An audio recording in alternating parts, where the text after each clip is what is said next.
תני לי 3 שאלות שכל עובד רגיל, מנהלת שעה, לא משנה, בארגון צריך לשאול את עצמו מחר, וכך הוא יוכל לדעת האם הוא צריך לבוא אלייך, להגיע אלייך, או שהוא בדרך הנכונה. אני בדרך כלל שואלת אותם, איזה אחוז מהיום שלכם אתם מדברים? אתם מנהלים ישיבת צוות, פעין. איזה אחוז אתה מדבר? יש כל מיני תשובות, בסדר? אבל לי יצא לפגוש מנהלים שאומרים, אני מנהל פעין, אני צריך 60% ממנו במינימום לדבר.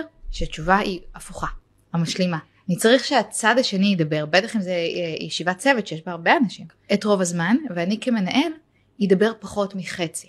למה אני רוצה שזה יקרה? השאלה עצמה היא, כמו שאמרתי לך, איזה אחוז אני מדבר, ואם אני מבין שאני מדבר את רוב היום, אני ארצה לשנות את התמהיל. ולמה חשוב לעבוד על זה? כי כשאני נמצאת או נמצא בהקשבה, אני למעשה מאפשר לצד השני לקחת אחריות. לחשוב, להשמיע את עצמו, תוך כדי שאני משעה את התגובה שלי ושותקת רגע, הצד השני חושב על המעגל הנוסף, הוא מקבל רפלקציה, שיקוף, תוך כדי שהוא מדבר, הוא שומע את עצמו, הוא כבר בעצם מבין איפה הוא צריך לדייק. הוא יכול לקחת אחריות על הדברים, הוא יכול לשאול שאלות, אני עוזרת לתהליך המחשבתי שלו.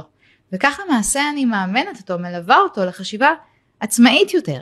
ומצד שני, כשאני בוררת את המסרים שלי, ואת המילים שלי, אז הם נשארים להדהד.